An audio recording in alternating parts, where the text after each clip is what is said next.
Oke, mari kita berdoa. Bapa kami yang di surga, kami bersyukur Bapa jika pada saat ini kembali kami boleh melihat kitab 1 Tawarikh. Kiranya Engkau yang terus memberikan kami hikmat untuk boleh mengerti apa yang Kau ajarkan melalui peristiwa-peristiwa yang dicatat. Kami berdoa hanya di dalam nama Tuhan kami Yesus Kristus. Amin. Oke, saudara, hari ini kita akan melihat bagian yang kedua, yaitu Daud membawa tabut. Jadi tolong next ya, masih belum. Nah, ini ya. Oke, jadi kita melihat Daud membawa tabut ke Yerusalem. Nah, kalau kita melihat apa yang dibandingkan dengan 2 Samuel, ya, terutama pasal 5 dan 6, maka di sini kita melihat bahwa Tawarikh menambahkan beberapa hal, saudara ya. Pertama, pasal 13 itu berbicara tentang gagal memindahkan tabut. Ini adalah paralel dengan 2 Samuel 6 ayat 1 sampai 11. Tapi di Tawarikh ini dipisahkan ketika Daud kemudian memindahkan lagi yang berhasil ya. Kita tahu kalau di Samuel itu dijadi satu, yaitu di dalam 2 Samuel 6. Jadi ini paralelnya dengan pasal 6 ayat 1 sampai 11. Kemudian pasal 14 itu berbicara tentang berkat khusus pada Daud, terutama berbicara tentang keturunan Daud, dan juga bagaimana dia 2 kali perang menang melawan orang Filistin.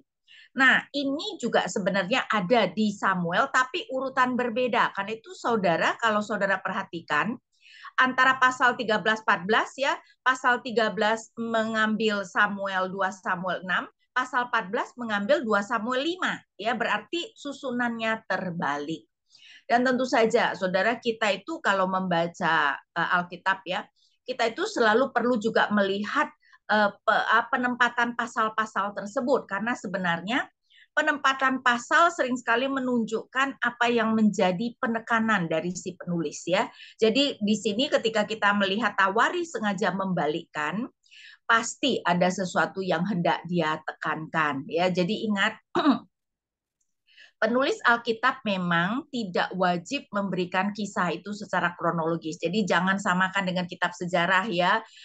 Di dalam zaman kita, kitab sejarah itu harus diberikan secara kronologis. Pertama-tama, Alkitab bukan memberikan kita catatan atau buku sejarah. Tentu saja kita percaya bahwa peristiwa-peristiwa yang diberikan dalam Alkitab itu benar-benar terjadi, tetapi tujuannya bukan memberikan kita kitab sejarah atau fakta sejarah ya. Karena itu kalau buku sejarah kan pasti dong harus kronologis. Tetapi tujuan Alkitab menceritakan kisah-kisah tersebut karena Allah mau mengajarkan kita sesuatu. Karena itu kita selalu harus bertanya apa yang Allah ajarkan melalui kisah-kisah tersebut, dan penempatan itu saudara ya, penulis Alkitab bisa dengan sengaja membalikkan kronologisnya. Karena apa? Karena biasanya ada tema-tema yang hendak dia tekankan. Kalaupun dia tidak membalikkan kronologisnya, kenapa misalnya cuman kisah-kisah ini yang dipilih? Nah, itu juga menunjukkan adanya penekanan ya. Jadi saudara, membaca Alkitab kita itu tidak boleh mengasumsikan bahwa peristiwa-peristiwa yang dicatat itu pasti kronologis. Nah, kemudian pasal 15:1 sampai 16:43 berhasil memindahkan tabut. Nah, ini diperdetil. Karena coba bayangkan ya, kalau di Samuel itu cuma 12 sampai 20, kita berbicara tentang 9 ayat, maka ini pasal 15 sampai pasal 16 dan pasal 16 juga begitu panjangnya sampai 43 ayat. Dimana kalau kita melihat lebih detail lagi, 15 ayat 1 sampai 3 pertemuan Daud dan Israel itu ditambahkan ya, berbicara tentang betapa Daud itu sebenarnya mendapatkan dukungan daripada semua lapisan Israel. Kemudian Daud beri instruksi pada Lewi dan imam, dan ini ditambahkan. Kemudian Daud memindahkan tabut. Nah, ini yang ada paralelnya di dalam 2 Samuel 6 ayat 12 sampai 19a. Kemudian yang juga sangat banyak ya, pasal 16 ayat 4 sampai 42, Daud beri instruksi pada Lewi dan imam, dan itu juga ditambahkan.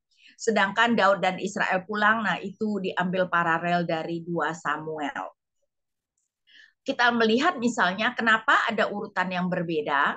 Urutan yang berbeda antara 1 Tawarikh 13-14 dan 2 Samuel 5-6 menekankan bahwa kegagalan Daud tidak membuatnya dibuang. Coba kita perhatikan secara garis besar dulu ya. Di dalam 1 Samuel 13 adalah Daud gagal memindahkan tabut. Kemudian pasal 14 kita diberi petunjuk tentang berkat Tuhan, yaitu berbicara tentang ya keturunan Daud dan kemudian keberhasilan Daud berperang melawan orang Filistin. Sedangkan di dalam Samuel jadi berkat mengenai anak dan juga peperangan dengan Filistin itu sebelum tabut dipindahkan yang gagal. Dan kelihatannya penulis mau mengatakan, oke, walaupun itu Daud gagal dan Daud gagal karena kesalahannya, tetapi itu tidak membuatnya dibuang oleh Allah seperti Allah membuang Saul. Ya, jadi kelihatannya itu yang menjadi penekanan utama kenapa urutan itu dibalik. Nah, Tawari kemudian banyak menambahkan materinya sendiri, memberikan pandangannya yang unik tentang kehidupan Daud ya. Dan terutama memang sebenarnya Tawari banyak sekali menambahkan bagaimana Daud itu sangat memperhatikan supaya Lewi-Lewi itu bisa ditugaskan di Bait Allah. Saudara, kalau kita pikirkan di dalam ketika mereka ada di padang gurun ya, Musa itu memberi tugas kepada 3 keturunan Lewi. Lewi itu ada 3 anak ya, Gersom, Merari, Kehat. Dan setiap mereka itu mempunyai tugas masing-masing dan terutama sebenarnya berkaitan dengan pemindahan kemah suci. Ingat ya, kemah suci itu dibongkar pasang setiap kali mereka melakukan perjalanan ketika di padang gurun. Nah, dengan sekarang, walaupun Bait Allah belum didirikan, tetapi kemah suci sudah diletakkan di satu tempat. Pada zaman Daud kelihatannya diletakkan di Gibeon ya, kita tidak tahu kenapa diletakkan di sana. Kalau saudara ingat pada zaman Samuel kecil itu tabut Allah atau kemah suci itu ada di Silo ya. Alkitab tidak pernah menceritakan kenapa kok bisa pindah dari Silo ke Gibeon. Tapi pada Tawari, zaman Tawari kelihatannya ada pada zaman Daud ini kelihatannya ada di Gibeon ya, kita tidak tahu mengapa. Tetapi walaupun belum ada Bait Allah, tetapi kan kemah suci sudah ditempatkan di satu tempat dan tidak selalu berpindah-pindah. Dengan demikian para Lewi tentu saja tidak lagi mempunyai tugas untuk membongkar pasang dan mengangkut kemah suci dengan segala perkakasnya. Karena itu Daud memikirkan apa yang mungkin bagaimana supaya Lewi-Lewi bisa kemudian melayani, dan karena itu dia memikirkan terutama bagaimana Lewi-Lewi itu bisa memainkan musik dan menyanyi. Karena itu ada ahli yang mengatakan, saudara ya, bahwa tadinya di dalam ibadah di bait suci sama sekali tidak ada pujian, sama sekali tidak ada musik. Daud yang kemudian membuat supaya kemudian ada musik ya, sehingga sumbangsi Daud merupakan sesuatu yang sangat nyata dan itu tidak terlihat di Samuel, tetapi terlihat di dalam 1 Tawarikh ini. Nah, sekarang kita akan melihat dengan lebih detail. Jadi 1, kegagalan Daud membawa tabut ya. Kita lihat pasal 13, saya bacakan beberapa ayat. Kita melihat Daud berunding dengan para kepala pasukan 1000 dan pasukan 100 dengan semua pemuka.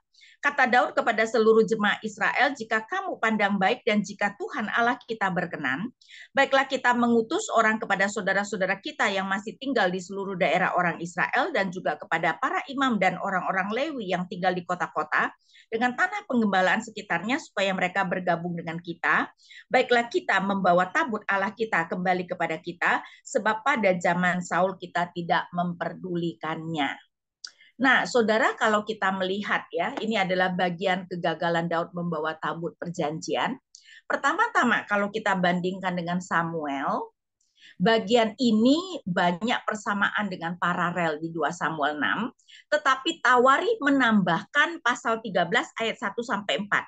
Saya bacakan ayat 4, seluruh jemaah itu mengatakan mereka akan berbuat demikian sebab usul itu baik dalam pandangan segenap bangsa itu dan ini adalah tambahan. Mau menunjukkan betapa seluruh Israel itu mendukung ya Daud mau memindahkan tabut. Jadi memindahkan tabut itu bukan hanya ide Daud sendiri atau setidak-tidaknya walaupun itu idenya, tetapi merupakan sesuatu yang dia mendapat dukungan dari semua.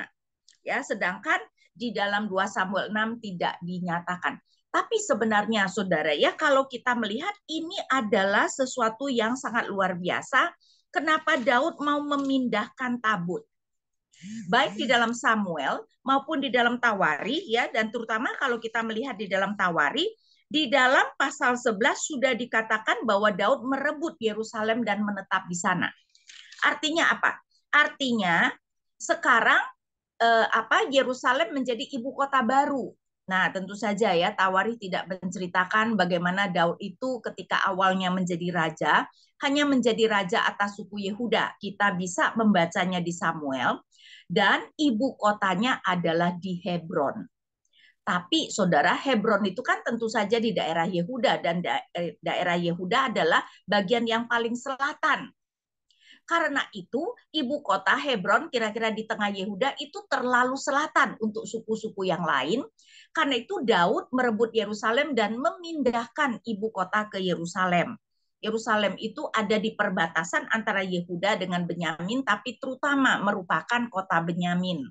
Karena itu agak di atas dari Yehuda, ya. Nah, dalam hal ini walaupun tetap merupakan bagian yang agak selatan, tapi tentu saja jauh lebih mending untuk suku-suku utara.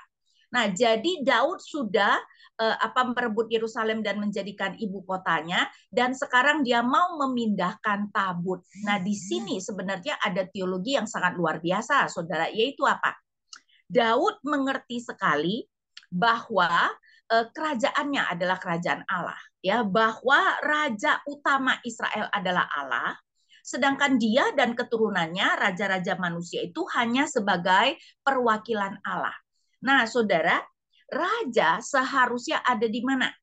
Tentu saja raja harus ada di ibu kota kerajaan. Karena itu sekarang setelah Yerusalem dijadikan ibu kota seluruh Israel, Daud memindahkan tabut ke Yerusalem. Ini tentu saja menunjukkan motivasi Daud yang benar-benar luar biasa, ya, Bapak Ibu sekalian, ya, saudara sekalian, motivasi untuk menunjukkan kepada rakyat bahwa Allah mereka adalah raja mereka, yaitu raja utama mereka. Ingat, tabut itu tumpuan kaki, pijakan kaki, ya. Kalau saudara Google mengenai tabut, ya, maka di atas tutup tabut itu ada 2 kerub yang berlutut dengan berlutut saling berhadapan, kepala tunduk dan sayapnya dikembangkan. Dan apa yang dilakukan 2 kerub itu, mereka menopang tahta Allah. Jadi Allah itu bertahta di atas kerubim, dan itu merupakan sesuatu yang berkali-kali ditekankan di dalam Alkitab, ya. Jadi di sini kita melihat Tawarikh menambahkan kesatuan Israel mendukung Daud untuk memindahkan tabut, dan seperti yang saya katakan, tentu saja ini adalah sebuah motivasi yang luar biasa. Nah, kemudian ayat 5, lalu Daud menghimpun semua orang Israel dari sungai Sikor di Mesir sampai ke Lebo Hamat untuk membawa tabut Allah dari Kiryat Yarim. Nah, saudara, ini tidak sedetil ini. Di dalam 2 Samuel 6 ayat 1 hanya dikatakan seperti ini, ya, sehingga kalau kita melihat 2 Samuel 6 ayat 1, Daud menghimpun lagi semua orang pilihan di antara orang Israel sebanyak 30.000 orang. Jadi apa yang Samuel katakan 30.000 orang diubah oleh Tawarikh menjadi semua Israel dan seluruh dari sungai Sikor di Mesir sampai ke Lebo Hamat. Dan ini mau menekankan, ya, betapa keseluruhan Israel mendukung Daud. Nah, sehingga persiapan memindahkan tabut ke Yerusalem ayat 1 sampai 4 berarti Daud mendapat dukungan dari pasukan pemuka dan jemaah Israel, ya. Intinya semua orang mendukung Daud memindahkan tabut. Nah, kemudian dari ayat 6, Daud dan segenap orang Israel berangkat ke Baalah ke Kiryat Yarim, karena tabut ada di Kiryat Yarim, yang termasuk wilayah Yehuda, untuk mengangkut dari sana tabut Allah Tuhan yang bertahta di atas kerubim. Nah, lihat gak ya, tabut Allah Tuhan yang bertahta di atas kerubim, karena di atas tabut ada 2 patung kerub yang namanya diserukan di sana. Mereka menaikkan tabut Allah itu ke dalam pedati yang baru dari rumah Abinadab, lalu Usa dan Ahio memandu kereta tersebut. Daud dan seluruh orang Israel menari-nari di hadapan Allah dengan sekuat tenaga, diiring nyanyian, kecapi gambus, rebana, simbal, dan nafiri. Saudara, kenapa tabut bisa berada di Kiryat Yarim? Ya, tentu saja Tawarikh tidak menceritakan. Kalau kita ingat di dalam Samuel, pada zaman Samuel kecil, ya, ketika kemudian Israel bertempur dengan Filistin, ya, tadinya mereka kalah, dan 4.000 orang Israel mati. Dan kemudian tua-tua Israel berkata, aduh kenapa Allah membiarkan kita kalah? Ya berarti doktrin mereka sangat baik. Tahu bahwa Allah yang membuat mereka kalah. Jadi mereka kemudian berpikir, oh kalau gitu kita bawa tabut Allah. Kalau kita bawa tabut Allah, pasti kemudian Allah akan menyelamatkan kita. Tetapi Allah rupanya tidak suka bahwa tabutnya diperlakukan seperti mempunyai kekuatan magis, ya. Karena itu walaupun membawa tabut, malahan bukan cuma 4.000 yang kalah, sekali ini 30.000 Israel mati dan tabut dirampas oleh orang Filistin. Saudara kalau ingat ceritanya, tabut itu kemudian ada 7 bulan di daerah Filistin. Filistin itu ada 5 kota. Kenapa pindah-pindah dari satu kota ke kota yang lain? Karena setiap kali tabut ada di sana, tangan Allah menekan dengan berat, memberikan borok kepada mereka, tikus menyerang kemudian ladang mereka, ya, dan dikatakan juga Allah menekan Allah mereka sampai mereka itu ketakutan dan tabut berpindah. Akhirnya setelah 7 bulan mereka tidak kuat, mereka mengembalikan tabut. Nah, mengembalikan tabut dengan diletakkan di atas kereta. Kelihatannya itu yang membuat Daud kemudian meletakkan tabut ini di atas kereta ketika mau memindahkan. Jadi Filistin membiarkan kereta itu tidak dikendarai manusia, cuma dikendarai oleh 2 lembu, ya. Dan betul tabut itu atau kereta itu langsung pergi ke daerah Israel di Bet-Semes. Tapi ketika di Bet-Semes, orang-orang Israel melihat tabut, dan tabut itu tidak boleh dilihat, tidak boleh disentuh, Allah mematikan 70 orang Israel. Karena itu mereka ketakutan, dan akhirnya tabut dipindahkan ke Kiryat Yarim. Nah, Kiryat Yarim ini harusnya adalah Lewi. Dan di rumah Abinadab. Jadi di rumah orang yang sama, saudara. Jadi entah berapa puluh tahun tuh tabut itu ada di sana selama Samuel kecil sampai Samuel mati, selama apa Saul menjadi raja, dan sekarang setelah Daud menjadi raja, baru kemudian tabut itu dipindahkan.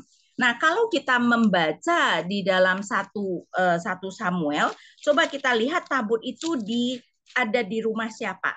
Ya, coba kita lihat 1 Samuel 6 ayat 21. Mereka mengirim utusan kepada penduduk Kiryat Yarim dengan pesan, orang Filistin telah mengembalikan tabut Tuhan, datanglah dan bawalah itu kepadamu. Lalu orang Kiryat Yarim datang dan mengangkut tabut Tuhan. Lihat gak Kiryat Yarim, ya? Mereka membawanya ke rumah Abinadab di atas bukit dan menguduskan Eliasar anaknya untuk menjaga tabut Tuhan. Nah, ini harusnya adalah keluarga Lewi, saudara Abinadab. Nah, kalau kita baca 1 Tawari 13, coba perhatikan ya, apa yang dikatakan di ayat 7 tadi. Jadi 1 Tawari 13 ayat 7, mereka menaikkan tabut Allah itu ke dalam pedati baru dari rumah Abinadab. Lalu Usa dan Ahio memandu kereta itu. Nah, kelihatannya Usa dan Ahio adalah keturunan Abinadab. Ya, jadi di sini kita harus mengerti Usa, ya, yang nanti disambar Tuhan itu adalah orang Lewi. Nah, jadi di sini kita melihat bahwa memindahkan dengan perayaan ayat 5 sampai 8. Daud didukung oleh Israel dari sungai Sikor sampai Lebo Hamat memindahkan tabut dengan sukacita besar. Tapi saudara, kesalahan fatal, tabut dinaikkan ke dalam pedati baru dari rumah Abinadab. Nah, kelihatannya Daud tidak bertanya kepada Tuhan, tidak juga mengecek ya Taurat Tuhan, tetapi kemudian langsung meletakkan tabut di atas kereta karena mungkin ingat terakhir kali tabut itu diletakkan di atas kereta oleh orang Filistin. Tapi saudara, Filistin tentu saja tidak tahu firman Tuhan ya. Sehingga kalau mereka meletakkan di atas kereta ya masuk akal. Cuman memang repotnya saudara ya, orang zaman kuno enggak punya Alkitab di rumah. Ya, enggak seperti kita. Oh, apa ya firman Tuhan mudah dicari. Mereka itu cuman mendengar firman Tuhan ketika pada hari Sabat mereka mengadakan pertemuan kudus. Tapi Daud seharusnya punya salinan Taurat. Karena apa? Karena seorang raja seharusnya melakukan ini. Ya, Musa sudah memberikan hukum tentang raja. Coba kita lihat Ulangan 17. Ulangan 17 dari ayat 14 sampai 20 itu adalah hukum tentang raja, di mana pada dasarnya mengatakan bahwa seorang raja itu tidak boleh melakukan 3 hal, ya, tidak boleh mengumpulkan banyak kuda karena harus diimpor dari Mesir, tidak boleh banyak istri, dan tidak boleh mengumpulkan harta yang banyak. Dan satu hal yang harus dilakukan, saya bacakan Ulangan 17 ayat dari ayat 18 sampai 20. Apabila ia duduk di atas tahta kerajaan, haruslah ia menyalin baginya salinan hukum ini menurut kitab yang ada pada imam-imam orang Lewi. Kitab itu harus ada di sampingnya dan haruslah ia membacanya seumur hidupnya, agar ia belajar takut akan Tuhan Allahnya, berpegang pada segala perkataan hukum dan ketetapan ini serta melakukannya. Dengan demikian ia tidak akan bersikap tinggi hati terhadap saudara-saudaranya atau menyimpang dari perintah itu ke kanan atau ke kiri, agar ia lama memerintah ia dan anak cucunya di tengah-tengah Israel. Daud seharusnya membaca Taurat.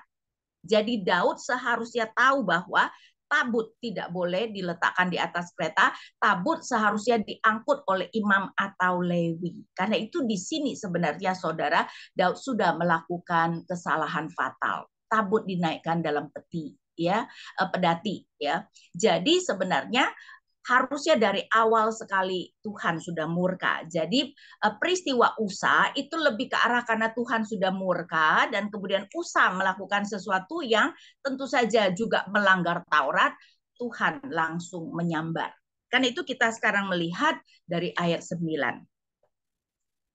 Ketika mereka sampai ke tempat pengirikan Kidon, Usa mengulurkan tangannya memegang tabut itu karena lembu-lembu itu tergelincir. Jangan lupa ya, tabut itu sudah ada di dalam keluarga Usa itu puluhan tahun. Mereka pasti mengerti sekali tidak boleh memandang dan tidak boleh menyentuh tabut. Karena itu ya, kenapa tabut itu di bagian bawah sisinya itu ada 4 lingkaran gelang, di mana nanti kayu pengusung dimasukkan, 2 kayu pengusung, dan tabut itu harus ditutupi, ya. Jadi ketika Lewi yang mengangkut, mereka tidak boleh menyentuh dan mereka tidak boleh melihat tabut, ya, ataupun alat perkakas yang lain. Jadi ini adalah Usa yang dimana harusnya sejak kecil sudah tahu bahwa dia tidak boleh menyentuh, ya, dan dia tidak boleh melihat tabut. 10 murka Tuhan pun menyala-nyala terhadap Usa, ia menewaskan Usa karena telah mengulurkan tangannya di tabut itu, demikianlah ia mati di sana di hadapan Allah. Daud gusar karena Tuhan telah menyambar, lebih ke arah frustrasi, ya, karena Tuhan telah menyambar Usa dengan dahsyatnya sehingga tempat itu disebut sebagai Peres Usa sampai sekarang. Peres itu dari kata menyambar, ya. Jadi kita melihat apa yang terjadi. Allah mematikan Usa karena mengulur tangannya memegang tabut. Daud gusar, lebih tepat frustrasi, kontras dengan keadaan sebelumnya, ya, mereka tadinya mempersiapkan pemindahan tabut itu dengan begitu sukacitanya, dan tempat itu disebut Peres Usa, menerjang atau menyambar Usa. Tapi sebenarnya kata menyambar ini bisa dipakai dengan Allah menyambar atau menerjang musuhnya. Sehingga kalau kita melihat pasal 14 ayat 11, ya, di mana berbicara tentang nanti Daud berperang dengan orang Filistin, ayat 11, lalu Daud maju ke Baal Perasim. Nah, Baal Perasim, ya, dari kata Peres, dan mengalahkan mereka di sana. Kata Daud, Allah telah menerjang, ya, Baal Perasim. Baal itu sebenarnya berarti tuan, ya, jadi dia maksudkan tuannya adalah Allah. Jadi Allah telah menerjang musuhku dengan perantaraanku seperti air yang menerjang, sebab itu orang menamakan tempat itu Baal Perasim. Jadi kalau nanti di pasal 14 Allah menerjang itu merupakan sesuatu yang positif, di sini Allah menerjang itu merupakan sesuatu yang negatif karena Usa yang diterjang oleh Allah, ya. Sehingga kita melihat murka Allah terhadap Usa. Tidak mengherankan, ya, ayat 12 dan 13. Pada waktu itu Daud takut kepada Allah, katanya, bagaimana mungkin aku dapat membawa tabut Allah itu ke tempatku? Sebab itu Daud tidak memindahkan tabut itu ke tempatnya, ke kota Daud, tetapi ia menyimpang dan membawanya ke rumah Obed-Edom orang Gad. Tabut Allah berada di rumah Obed-Edom bersama keluarganya selama 3 bulan. Tuhan memberkati keluarga Obed-Edom dan segala miliknya. Ya, jadi tabut itu sekarang tidak dibawa ke Yerusalem. Ya, di sini kemudian di sini lebih singkat daripada Samuel ya. Kalau kita melihat Samuel, kita diberitahu kenapa Daud kemudian tidak mau membawanya ya. Jadi lebih ke arah, coba kita lihat 2 Samuel 6. 2 Samuel 6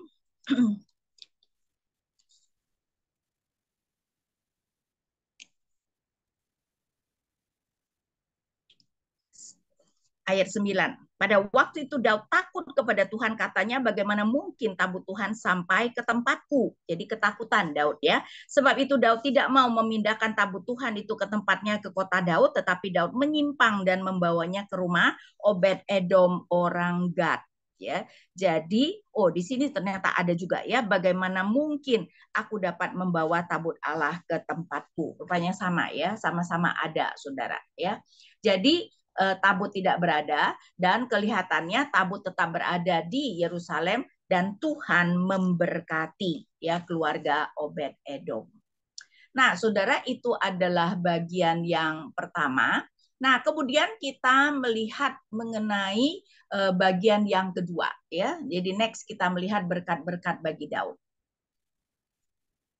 Nah, di dalam pasal 14, nah ini kalau kita bandingkan dengan 2 Samuel 5 ayat 11 sampai 25, Tawaris sangat bergantung pada 2 Samuel 5 ayat 11 sampai 15 ya. Ini berbicara tentang anak-anak Daud dan juga peperangan Daud dengan orang Filistin. Nah, perbedaan yang paling penting adalah urutan yang berbeda dengan Samuel. Berkat di sini diberikan setelah kegagalan Daud memindahkan tabut, sedangkan di Samuel itu sebelumnya, saudara. Sehingga kalau kita melihat 2 Samuel 5 dan 6, ya, 2 Samuel 5 itu dimulai dengan Daud menjadi raja atas seluruh Israel. Dia kemudian merebut Yerusalem.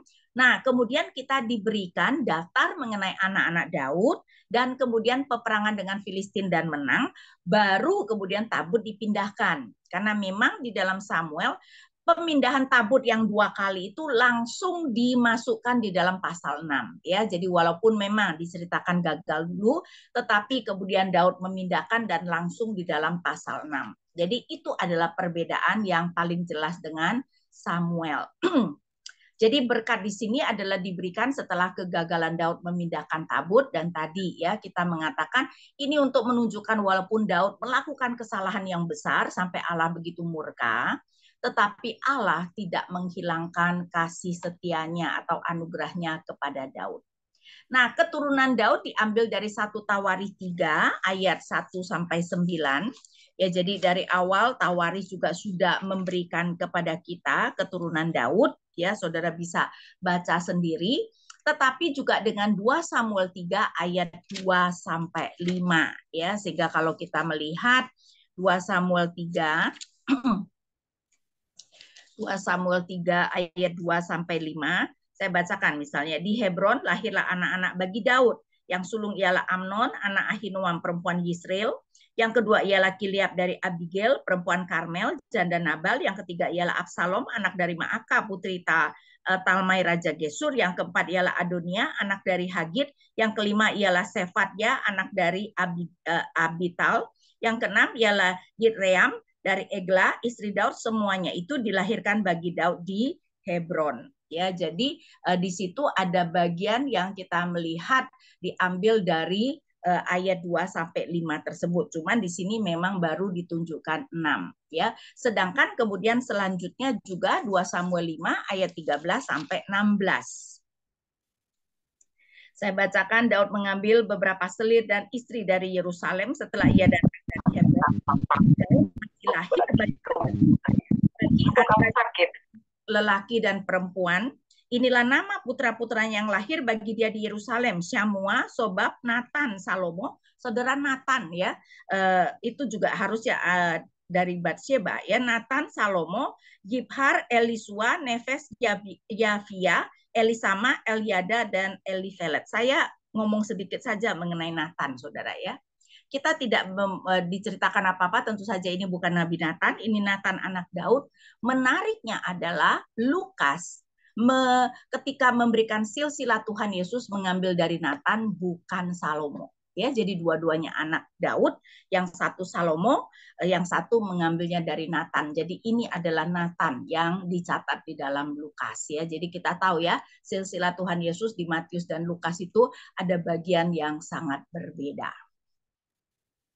Nah, cuman kalau Tawari mencatat 13 anak, Samuel mencatat 11 anak ya. Jadi ada tambahan di dalam Tawari. Karena kalau kita melihat balik lagi kepada Tawari ya, saya bacakan pasal 14 ayat 1 ya, sampai katakan bahwa Ulen itu menjadi orang yang sangat berpengaruh, menjadi penguasa beberapa desa, lumbung padi. Di mana ya? Oke, saya bacakan ya 1 Tawari 14 ayat 1 sampai 7.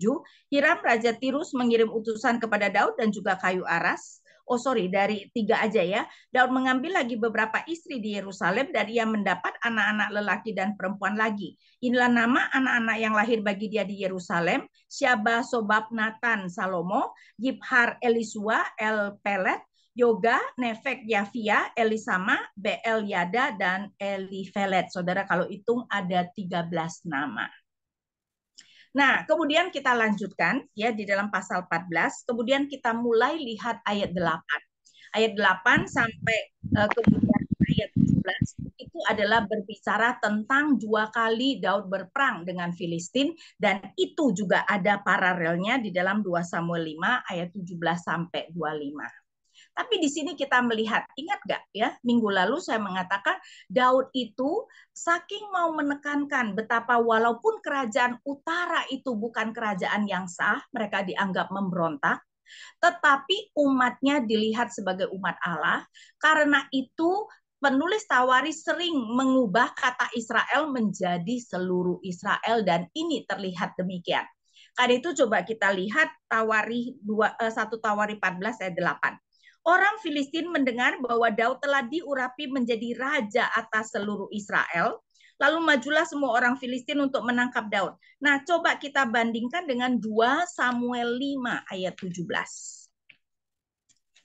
Saudara, 2 Samuel 5 ayat 17, orang Filistin mendengar bahwa Daud telah diurapi menjadi raja atas Israel. Raja atas Israel diubah Tawari menjadi raja atas seluruh Israel ya, sehingga Tawari 14 ayat 8 menggantikan Israel dengan seluruh Israel. Kemudian kalau kita melihat Tawari 14 ayat 12, tapi sebelumnya kita lihat 2 Samuel 5 ayat 21 supaya kita kemudian melihat apa yang Tawari gantikan.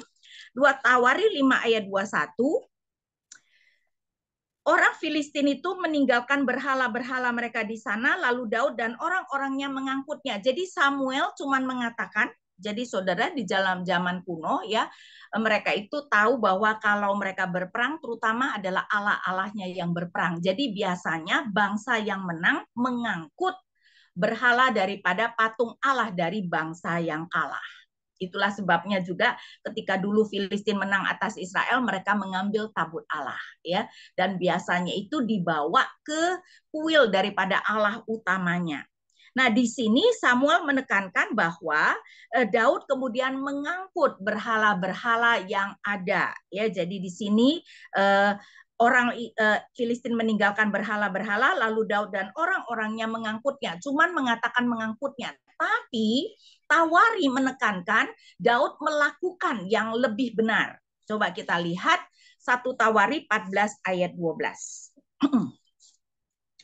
Orang Filistin meninggalkan ilah-ilahnya di sana, lalu atas perintah Daud orang Israel membakarnya dengan api. Saudara, bukan hanya mengangkutnya, tetapi membakarnya dengan api. Dan itu adalah sesuai dengan apa yang Tuhan firmankan. Karena kan tentu saja berhala-berhala itu, patung-patung itu tidak boleh dong ada. Kalau enggak nanti bisa disembah ya, jadi dibakar. Kemudian juga kita lihat lagi, perbandingannya adalah 14 ayat 17, itu kemudian ditekankan, lalu termasyurlah nama Daud di segala negeri dan Tuhan mendatangkan rasa takut kepadanya di antara segala bangsa. Nah, itu tidak ada ya. Jadi mau menekankan betapa Daud benar-benar sudah meneguhkan dirinya sebagai raja yang berkuasa, Israel sebagai kerajaan yang diperhitungkan. dan kemudian Tuhan mendatangkan rasa takut kepadanya. Nah, sekarang kita lihat lebih mendetil, saudara ya. Pertama, saya bacakan sekarang ayat 1 dan 2 pasal 14. Hiram, Raja Tirus mengirim utusan kepada Daud dan juga kayu aras, tukang batu dan tukang kayu untuk mendirikan sebuah istana baginya. Daud pun menyadari bahwa Tuhan telah menetapkan dia sebagai raja atas Israel, sebab kerajaannya sangat ditinggikan demi Israel umatnya. Jadi lihat nggak? Hiram, Raja Tirus berarti mengakui Daud sebagai raja. Ya, Daud sekarang sudah menjadi raja atas seluruh Israel, sengaja mengirimkan utusan untuk mendirikan istana bagi Daud. Dan Daud kemudian menyadari ini adalah cara Allah untuk menunjukkan kepada Daud dia sudah diakui secara internasional. Ya, jadi mungkin kalau zaman kita diakui oleh PBB, saudara ya, sehingga kerajaan Israel sekarang sudah diakui secara internasional, dia sebagai raja sudah diakui. Nah, kemudian Daud diberkati dengan banyak anak, tadi kita sudah baca. Nah, dibandingkan kalau kita melihat 10 ayat 6 ya mengenai Saul, saya bacakan 10 ayat 6. Demikianlah Saul ketiga anaknya mati dan segenap keluarganya mati bersama-sama. Maksudnya adalah segenap keluarga yang ikut berperang, saudara ya. Tapi penekanannya adalah segenap keluarga Saul mati, maka sekarang dikontraskan betapa keluarga Daud itu bertambah banyak. Nah, kemudian kita melihat di dalam ayat 8-17 ada dua peperangan dengan Filistin. Kita coba lihat dengan lebih mendetil ya. Ayat 8-17. Orang Filistin mendengar bahwa Daud telah diurapi menjadi raja atas seluruh Israel. Lalu majulah semua orang Filistin untuk menangkap Daud. Mendengar hal itu, Daud maju menghadapi mereka. Saudara, di zaman kerajaan baik Saul maupun Daud sekarang, ya awal Daud, Filistin adalah musuh yang paling kuat. Dan kalau kita ingat di dalam Samuel, selama 16 bulan ketika Daud dulu dikejar-kejar Saul, Daud itu pernah melarikan diri meminta perlindungan dari Raja Filistin, yaitu Raja kota Gad, yaitu Akis. Dan Akis sayang dengan Daud. Ya, dia senang karena Daud adalah seorang pahlawan yang hebat. Nah, saking senangnya ketika Daud itu kemudian meminta kota Ziklag supaya dia beserta 600 tentaranya dan keluarga mereka bisa tinggal, Akis memberikan. Dan 16 bulan itu Daud tinggal bersama dengan Akis, tapi tentu saja Daud harus berbohong, ya. Di kota Ziklag itu dia selalu pergi sebenarnya menyerang musuh-musuh Israel, tapi dia berbohong kepada Akis bahwa dia menyerang orang-orang Israel, karena itu Akis begitu percaya kepada Daud. Nah, ada yang mengatakan itulah sebabnya Akis berpikir Daud tidak mungkin menjadi raja Israel, karena Akis berpikir dia sudah banyak membunuh orang Israel. Karena itu ketika Daud cuma menjadi raja atas Yehuda, Akis tidak peduli. Tapi setelah dia menjadi raja atas Israel, mungkin Akis baru sadar bahwa dia telah ditipu Daud selama itu dan sekarang datang menyerang, ya. Tentu saja bersama dengan raja-raja yang lain. Dan Daud kemudian maju menghadapi mereka. Ayat 9, ketika orang Filistin itu datang dan melakukan penyerbuan di lembah Refaim, Daud meminta petunjuk kepada Allah, katanya, apakah aku harus maju melawan orang Filistin? Dan apakah engkau akan menyerahkan mereka ke dalam tanganku? Firman Tuhan kepadanya, majulah, aku akan menyerahkan mereka ke dalam tanganmu. Lalu Daud maju ke Baal Perasim dan mengalahkan mereka di sana. Kata Daud, Allah telah menerjang musuhku dengan perantaraanku seperti air yang menerjang. Sebab itu orang menamakan tempat itu Baal Perasim, ya. Jadi Daud melihat bahwa Allah yang berperang bagi Daud. Orang Filistin pun meninggalkan ilah-ilahnya di sana, lalu atas perintah Daud orang Israel membakarnya dengan api. Nah, itu adalah satu kali. Tapi kemudian ya kembali ada peperangan dengan orang Filistin. Ayat 13. Ketika orang Filistin melakukan penyerbuan lagi di lembah itu, Daud kembali meminta petunjuk kepada Allah, dan Allah berfirman kepadanya, janganlah maju di belakang mereka, tetapi bergeraklah melingkar mengepung mereka sehingga engkau dapat menyerang mereka dari arah pohon-pohon murbe. Saudara, diberikan strategi yang berbeda. Saudara perhatikan ya, peperangan di dalam Alkitab sering sekali Allah itu memberi strategi yang berbeda sesuai dengan keadaan. Nah, itu tentu saja mengajarkan kepada kita bahwa kita perlu berstrategi, saudara ya, di dalam hidup ini. Tuhan Yesus berkata, kita perlu cerdik seperti ular dan tulus seperti merpati. Jadi sekali ini disuruh melingkar, jangan langsung menerjang, tetapi melingkar. Nah, kemudian ayat 15, pada saat engkau mendengar derap langkah di puncak pohon-pohon murbe itu, haruslah engkau keluar bertempur sebab Allah telah keluar berperang di depanmu untuk mengalahkan tentara Filistin. Bahkan waktunya juga Allah yang memberi petunjuk. Daud melakukan seperti yang diperintahkan Allah kepadanya, mereka mengalahkan tentara Filistin mulai dari Gibeon sampai Geser. Lalu termasyurlah nama Daud di segala negeri, dan Tuhan mendatangkan rasa takut kepadanya di antara segala bangsa. Jadi saudara, kemenangan Daud atas Filistin ada 2 pertempuran, dan setiap kali Daud bertanya kepada Allah. Ya, baik di ayat 10, Daud meminta petunjuk kepada Allah, apakah aku harus maju melawan orang Filistin? Dan ayat 14, ya, Daud kembali meminta petunjuk kepada Allah. Dan dua-dua kalinya Allah berkata akan mengalahkan mereka. Dua-duanya kali juga digambarkan Daud taat, ya.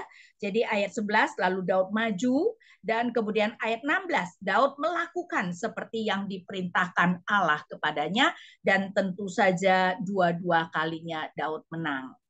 Jadi saudara, di sini kita juga melihat kontras dengan Saul ya. Jika Filistin membunuh Saul dan anak-anaknya, 1 Samuel 31 ya, Saul dengan 3 anaknya semua mati di tangan orang Filistin, dan itu juga diceritakan di dalam 1 Tawarikh 10 ya. Tetapi sekarang Daud menang ya, sehingga di sini kita melihat betapa sebenarnya berkat Allah yang begitu luar biasa. Dan sekali lagi dengan sengaja Tawarikh meletakkan bahkan setelah Daud gagal memindahkan tabut. Nah saudara, saya berikan kesempatan dulu untuk bertanya, baru nanti kita masuk kepada bagian terakhir untuk hari ini. Oke, silakan, apakah ada pertanyaan? Oke, thank you Bu Ina udah penjelasan bagian pertama. Bagi Abang Kakak, teman-teman, kalau ada yang mau bertanya, meresponi, boleh silakan raise hand, kemudian boleh open mic. Kalau juga ada yang mau bertanya lewat chat, boleh ya. Sudah ada Deborah, silakan Deborah, boleh. Selamat malam Ibu Inawati Teddy, apa suara saya terdengar? Ya, terdengar. Oh iya, malam Bu Ina. Tadi saya sempat melihat yang Ibu Ina paparkan tentang perbedaan silsilah antara Matius dan Lukas ya, dan itu fakta cukup mencengangkan sih Bu bagi saya meskipun saya mungkin sudah baca, dan tadi saya cukup kaget. Oh ya ternyata ada perbedaan. Saya masih kurang mengerti kenapa bisa ada perbedaan seperti itu. Karena menurut saya ya hal itu berarti cukup signifikan ya, karena satu dari anak Salomo, sedangkan satu lagi Nathan gitu, dan sisa ke bawahnya jadinya namanya berbeda-beda semua. Apakah itu karena gaya bahasa Lukas mengambil anak pertama kah atau bagaimana? Jika ada penjelasan mungkin akan membantu saya. Makasih Bu Ina. Ya, jadi ini memang sudah lama diperdebatkan ya, dan memang jadi dari keturunan Daud sampai nanti sesudah pembuangan tuh baru balik sama lagi ya. Jadi lumayan tuh ada beberapa yang berbeda. Nah, ada yang mengatakan Matius itu mengambil garis keturunan Yusuf, misalnya Lukas mengambil keturunan Maria, tetapi saya tidak setuju dengan pandangan itu ya, karena kan selama ini tidak pernah tuh garis keturunan diambil dari ibu. Saya lebih setuju dengan pandangan yang mengatakan mungkin Lukas itu adalah garis keturunan secara biologis. Nathan itu kan tidak menjadi raja.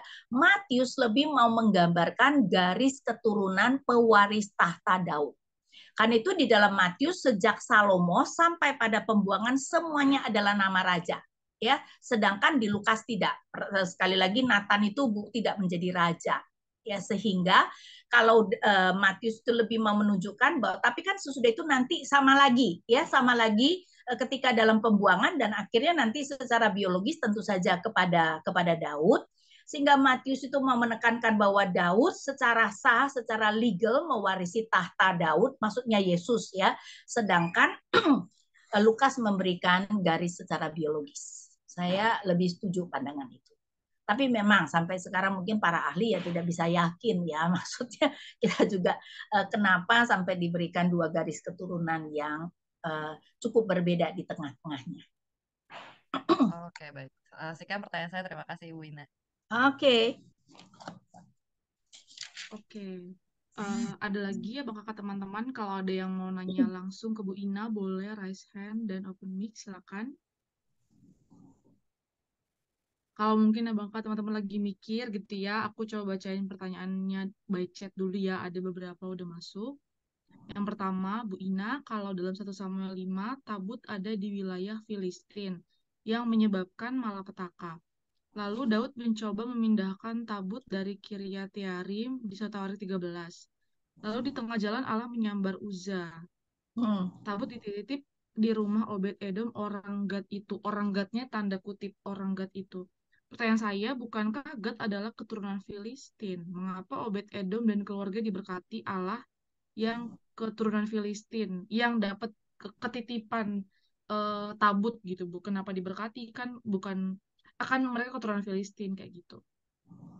Nah, kelihatannya apa yang terjadi harusnya Obed-Edom ini adalah orang Gad yang mungkin sudah menjadi umat Allah ya. Nah, sedangkan kalau kita berbicara tentang 2 Samuel 5 Tabut ada di Filistin itu belum selesai ceritanya kan. Tadi saya mengatakan bahwa ketika Tabut ada di Filistin selama 7 bulan, Allah benar-benar memberikan borok ya, menghancurkan ladang mereka sehingga akhirnya mereka meletakkan Tabut di atas kereta dan Tabut sudah kembali ke Israel, ke Bet-Semes. Tetapi ketika orang Bet-Semes melihat Tabut, Allah mematikan 70 orang Israel, mereka ketakutan, akhirnya minta orang Kiryat Yearim untuk mengambil. Nah, Kiryat Yearim adalah kota Israel. Sehingga dalam hal ini ya Tabut itu ada di Abinadab, di rumah Abinadab orang Lewi. Nah, sementara kenapa Daud sementara meletakkan kemudian Tabut itu di rumah Obed-Edom orang Gad ya, kita ya melihat mungkin itu dekat dengan tempat Tabut itu ketika Allah menyambar ya, karena kan Daud frustrasi ketika Allah menyambar Usa. Tapi menurut saya seharusnya orang Gad ini sudah menjadi umat Allah ya, kalau tidak kayaknya nggak masuk akal deh kemudian Tabut ditaruh di sana. Jadi ini berbeda dengan yang selama puluhan tahun Tabut itu ada di mana? Itu ada di Kiryat Yearim. Nah, itu adalah di rumah orang Lewi. Oke, thank you Bu Ina. Pertanyaan berikutnya, di 1 Tawarik ini jelas sekali bahwa kaum Lewi punya tugas khusus di kemah suci. Bahkan untuk memegang tabut Tuhan pun hanya boleh mereka, tidak boleh yang lain, hanya boleh si orang Lewi itu. Kalau untuk sekarang ini bagaimana aplikasi kaum Lewi pada gereja ya Bu? Apakah sama dengan penatua dan hamba Tuhan atau tidak? Itu yang pertama. Yang kedua, tadi Ibu mengatakan silsilah di Matius dan Markus. Jadi sebenarnya Tuhan Yesus dari keturunan Daud dan istri Uria, Salomo, atau dari anak Daud yang bernama Nathan. Seperti tadi sudah dijelaskan ya, waktu tadi di sudah pertanyaan dijelaskan pertama. ya yang kedua ya. Nah, kok jadi saya lupa yang pertama Lewi mengenai apa Sobri? Kan kalau di zaman Daud, Lewi itu apa namanya tugasnya jelas gitu ya Bu. Nah, apakah itu bisa diaplikasikan ke zaman masa kini, penatua hamba Tuhan tuh juga kayak gitu punya tugas khusus? Nah, pertama-tama Lewi itu tidak boleh menyentuh loh ya. Lewi itu tidak boleh menyentuh dan melihat. Jadi imam yang karena itu sebelum Lewi mengangkut, imam yang sudah harus menutupi. Jadi kelihatannya kalau imam melihat boleh, karena kalau menutupi gimana kagak bisa ngelihat ya. Lewi tidak boleh menyentuh dan tidak boleh melihat. Tapi kan sekarang sudah tidak ada tabut, saudara ya. Tabut Allah itu sudah tidak pernah diceritakan sehingga dianggap hilang sejak bait Allah Salomo dihancurkan. Saya sih berpendapat bahwa Tuhan sudah mengangkut tabut itu. Nah, Lewi selain tentu saja melayani di bait suci, sebenarnya mempunyai tugas yang sangat penting adalah mengajar firman Tuhan kepada jemaat. Lewi itu kan karena mereka melayani Tuhan, tidak punya tanah, mereka tersebar di 48 kota di seluruh Israel. Jadi tugas Lewi ya, itu selain tentu saja mereka kalau yang melayani di bait Allah itu jadi penyanyi, pemain musik, tetapi kan itu adalah mereka yang tinggal mungkin di sekitar Yerusalem. Sedangkan banyak Lewi-Lewi yang lain tugasnya adalah mengajar firman ya, sehingga kalau gitu mungkin kita lebih bisa melihat relevansinya dengan hamba Tuhan sekarang ya. Jadi di mana tugasnya itu adalah mengajar firman kepada jemaat Tuhan. Thank you Bu Ina. Sebelum kita masuk ke chat, ada Bang Barman udah raise hand, boleh Bang, silakan. Bu, saya mau tanya terkait pemindahan tabut di Tawarik 13. Kenapa Allah tidak menegur Daud ya Bu, sebagai leader gitu yang mengkoordinir proses pemindahan dengan cara yang salah? Kalau Uza kan ya wajar gitu disambar gitu kalau sedap. Tapi kan Daud juga berperan gitu, tidak memindahkan itu dengan cara yang salah. Dia tidak memindahkan itu dengan cara yang benar. Makasih Bu. Saya tidak tahu ya, karena tidak dikatakan, mungkin karena Allah juga melihat bahwa motivasi Daud sangat baik ya, tetapi tetap cara yang salah itu tidak bisa diterima. Tapi juga karena Usa melakukan kesalahan tambahan, menyentuh tabut gitu loh. Ya enggak. Dan itu merupakan sesuatu, jadi bukannya karena kesalahan Daud langsung Usa disambar, tidak. Usa melakukan kesalahan yang sangat fatal karena tidak boleh menyentuh tabut, dan Usa melakukan itu. Ya, jadi kenapa tidak dari awal Allah sudah murka kepada Daud ya kita tidak tahu ya. Tetapi kenapa Usa disambar, karena dia melakukan kesalahan fatal lainnya, yaitu menyentuh tabut. Makasih Bu. Oke. Oke, tetap mempersilahkan ya kalau ada Bang Kakak teman-teman yang udah kepikiran pertanyaan, terus mau langsung open mic, silakan raise hand dulu. Sambil menunggu yang raise hand, kita lanjut ke pertanyaan di chat. Sebentar. Bu, kenapa Tuhan pakai beda strategi ya waktu perang di Rafidim itu? Saya berpikir Tuhan itu mau mengajarkan kita untuk berperang secara benar. Karena itu ketika perang dengan Ai kedua kalinya, ingat nggak ya, Tuhan menyuruh Yosua membagi pasukan menjadi dua, satu sudah malam-malam bersembunyi di belakang kota Ai, pasukan pertama satu besok pura-pura kalah, sehingga ketika orang Ai menyerang atau mereka pura-pura melarikan diri, orang Ai ketika mengejar ya, kemudian pasukan di belakang langsung kemudian menyerbu kota Ai dan membakarnya. Yang menarik misalnya pada zaman Deborah ya dan Barak, karena si Sisera mempunyai 900 kereta besi pada waktu itu, tentu saja kereta itu adalah militer tercanggih, maka strategi Allah adalah membawa mereka ke tepi sungai Kison, dan kelihatannya Allah kemudian meluapkan sungai itu sehingga kereta besi tidak bisa berjalan. Kan itu kenapa kemudian Barak bisa mengalahkan, padahal dengan 100 kereta besi pada waktu itu Sisera tidak terkalahkan. Jadi Allah memakai strategi-strategi yang kalau kita melihat dari perspektif perspektif peperangan itu masuk akal sekali gitu loh. Nah, saya rasa itu adalah cara Allah memberitahu kita, walaupun Allah Maha Kuasa tidak usah berstrategi pun musuh pasti kalah, tapi kan Allah mau mendidik kita untuk seperti kata Tuhan Yesus, cerdik seperti ular dong, apalagi menghadapi musuh. Kenapa kita perlu cerdik seperti ular? Karena Tuhan Yesus berkata musuh kita itu sangat pintar. Kalau kita tidak cerdik seperti ular, bagaimana kita mengalahkan mereka? Dan ini menunjukkan bahwa prinsip di dalam Alkitab itu selalu paradoks, yaitu bahwa anugerah dan kedaulatan Allah tidak menghilangkan tanggung jawab manusia. Dan saya rasa ini adalah prinsip yang sangat penting yang sering disalah mengerti orang Kristen. Ya, seakan-akan Allah kita berdaulat, ya udah aja kita tenang-tenang, nanti Allah membuat semuanya beres. Nah, kalau sudah seperti itu, nanti kita orang Kristen menjadi orang yang paling bodoh kan, nggak pernah mikirin bagaimana berstrategi dengan cerdik dan pintar ya. Kita kemudian menjadi malas, tidak mau melakukan persiapan apa-apa, dan tentu saja Allah tidak mau dong kita orang Kristen menjadi seperti itu. Ya, karena itu kenapa Allah berstrategi dengan cara yang berbeda-beda. Tapi menarik, Tuhan Yesus pun menyembuhkan dengan cara yang berbeda-beda. Karena itu saya pikir ada satu hal lagi yang sangat penting. Manusia sering memagiskan cara. Bayangkan kalau Allah berperang selalu dengan cara yang sama, kalau Yesus menyembuhkan selalu dengan cara yang sama, cara itu akan dimagiskan. Sekarang Allah berperang dengan cara berbeda saja. Pada waktu Yeriko kan keliling 7 kali, cara itu saja dimagiskan oleh orang Kristen. Betul nggak? Padahal cuma satu kali dalam sejarah bahwa Allah memakai strategi keliling 7 kali. Itu pun sudah dimagiskan. Jadi saya rasa ada hal lain yang tidak ditekankan, yaitu supaya kita jangan memagiskan cara. Karena bukan soal caranya, tetapi Allah yang berperang bagi kita, maka kita akan menang. Oke, thank you Bu Ina. Pertanyaan berikutnya, Bu bisa ceritakan sedikit tentang asal-usul orang Filistin? Apakah orang Filistin sama dengan orang Midian? Apakah Filistin adalah satu dari beberapa suku di Kanaan?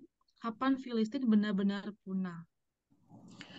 Nah, Filistin bukan orang Midian, saya lupa deh. Filistin harusnya juga keturunan Abraham, apa dari Ismail atau apa deh, apa dari Keturah, ya saya lupa. Tapi Filistin adalah pendatang ke Kanaan, mereka bukan orang Kanaan. Karena itu ketika pada zaman Yosua dikatakan 7 bangsa Kanaan yang harus itu Filistin tidak termasuk di dalamnya, mungkin karena waktu itu Filistin cuma pendatang dan belum kuat. Mereka itu ada di pesisir barat, ya di samping Yehuda di pesisir barat. Dan karena itu Filistin itu sebenarnya adalah nelayan, saudara, lebih ke arah karena mereka di pesisir barat. Karena itu Allah utama mereka adalah Dagon. Allah utama orang Kanaan itu adalah Baal, ya, Allah kesuburan. Allah utama orang Filistin adalah Dagon. Kalau saudara Google, Dagon itu kepala manusia tapi tubuhnya tubuh ikan. Ya karena mereka adalah pelaut. Ya, mereka adalah nelayan karena mereka memang tinggal di pesisir pantai. Nah, saya tidak tahu kapan persisnya Filistin lenyap, ya, tetapi seperti tadi saya katakan mereka itu bukan orang Kanaan dan kelihatannya mereka baru menjadi kuat pada masa hakim-hakim dan kemudian pada masa kerajaan Saul mereka adalah musuh utama Israel. Oke, thank you Bu Ina. Pertanyaan berikutnya, Bu, kenapa Tuhan tidak menegur Daud ketika dia berbohong supaya mendapat perlindungan di negeri Filistin? Sebenarnya kelihatannya Tuhan itu in a sense membiarkan Daud, ya. Karena apa? Karena di dalam 1 Samuel 27 yang Daud kemudian melarikan diri ke Filistin, menarik bahwa di dalam satu pasal itu tidak pernah sekalipun nama Allah disebutkan. Dan itu menunjukkan bahwa Daud melakukan tanpa Allah, ya. Dan karena itu dia menjalankan kehidupan 16 bulan yang penuh dengan kekejaman dan kebohongan. Karena dia berbohong kepada Raja Akis, setiap kali dia menyerang satu daerah dia pasti membunuh semuanya. Ya, dan saya rasa itu in a sense juga merupakan hukuman Tuhan karena sebenarnya saudara, ya, hukuman Tuhan yang paling mengerikan adalah ketika Tuhan membiarkan kita di dalam kesalahan kita, ya, dan kita mungkin menganggap everything is okay, dan itu terjadi pada Daud selama 16 bulan di Ziklag, ya. Oke, thank you Bu. Pertanyaan berikutnya, kapan terakhir kali tabut perjanjian itu ada atau terlihat, Bu? Apakah zaman perjanjian baru tabut itu masih ada? Nah, tabut itu tidak pernah lagi diceritakan Alkitab sejak Bait Allah Salomo dihancurkan. Karena itu para ahli setuju bahwa tabut sudah hilang. Jadi di PB pun kita tidak pernah melihat tabut, ya, dan di Bait Allah yang kedua itu tidak ada tabut. Karena itu berbeda dengan ketika kemah suci ditabiskan dan ketika Bait Allah Salomo ditabiskan ada awan kemuliaan, maka ketika Bait Allah yang kedua kita tidak diceritakan mengenai Bait Allah kedua ditabiskan dan tidak diceritakan adanya awan kemuliaan, ya. Bait Allah kedua ini yang direnovasi Herodes. Nanti tabut maksud saya Bait Allah yang direnovasi Herodes itu kan dihancurkan lagi pada tahun 70 Masehi. Dan Jenderal Pompei ketika dia menghancurkan Bait Allah dan sampai kepada ruang Maha Kudus, dia kaget karena ruang Maha Kudus itu kosong, tidak ada apa-apa.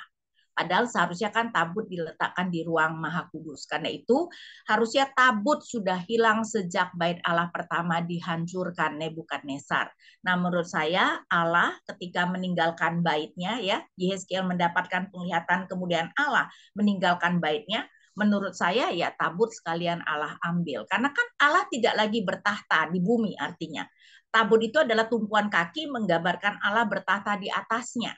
Jadi buat apa tabut itu ada ketika Allah tidak lagi bertahta di bumi? Karena itu menurut saya ketika Allah meninggalkan baitnya, tabutnya juga Allah bawa.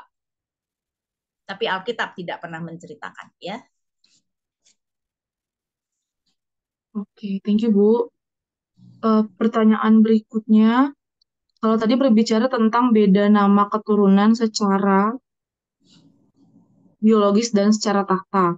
Bagaimana kasus Warik dan 2 Samuel ini, kenapa yang satu menuliskan 13 anak dan yang satu lagi 11 anak? Apa ini hanya secara kronologis atau ada tidak menjadi masalah ya, karena memang Alkitab juga pasti anak Daud juga lebih daripada itu ya, sehingga ada anak-anak yang tidak dicatat itu tidak menjadi masalah ya. Jadi memang itu kan bukan berarti bertentangan ya, cuman berarti ada yang tidak dicatat.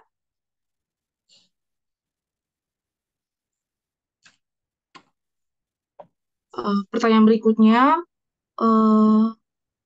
apakah tabut itu ada dalam tangan orang Israel saat ini? Kalau saat ini, berarti tadi udah sempat dijelaskan Bu Ina gitu ya.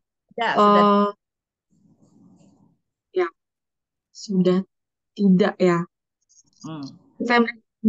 Bu, sebenarnya apa ya keunggulan Daud ini daripada Saul atau raja lainnya? Kenapa? Karena Daud pun melakukan banyak dosa dan kelalaian, tapi Tuhan sepertinya tidak menghukumnya secara langsung. Sepertinya belas kasihan dan kebaikan Tuhan besar sekali kepada Daud. Apa yang jadi kuncinya ya, Bu? Nah, kalau kita melihat ketika Tuhan mengatakan dia memilih Daud, maka 1 Samuel 13 ayat 14 mengatakan seperti ini, walaupun LAI tidak menerjemahkan secara harafiah. Ya, saya bacakan 1 Samuel 13 ayat 14, yaitu apa yang dikatakan Samuel kepada Saul, ya, bahwa Tuhan sudah menolak dia. Saya bacakan 1 Samuel 13 ayat 13 dan 14. Kata Samuel kepada Saul, sungguh bodoh tindakanmu itu, engkau tidak menaati perintah Tuhan Allahmu yang dititahkannya kepadamu. Tadinya Tuhan tidak mengokohkan kerajaanmu atas Israel untuk selamanya, tetapi sekarang kerajaanmu tidak akan tetap. Tuhan akan mencari seorang yang berkenan di hatinya, dan Tuhan menetapkannya sebagai pemimpin atas umatnya. Nah, apa yang diterjemahkan berkenan di hatinya, harafiahnya adalah Tuhan telah mencari seorang yang sesuai dengan hatinya. Karena itu julukan Daud di dalam bahasa Inggris adalah a man after God's own heart. Orang yang sesuai dengan hati Allah. Di dalam 1 Samuel 16, Tuhan mengatakan dia memilih Daud karena manusia melihat penampilan, tetapi Tuhan melihat hati. Jadi kelihatannya hati Daud ini yang luar biasa. Karena itu Daud itu dikatakan berpaut kepada Tuhan ya seumur hidupnya. Hatinya itu benar-benar untuk Tuhan. Tentu saja bukan berarti dia tidak ada kelemahan, tapi hatinya untuk Tuhan itu luar biasa. Kan itu kalau kita mendalami tokoh Daud ya, Daud itu mengerti sekali loh pemikiran Tuhan. Dia tuh mengerti bahwa Allah yang sebagai raja utama, dia sebagai wakil Allah memerintah, berbeda dengan Saul ya.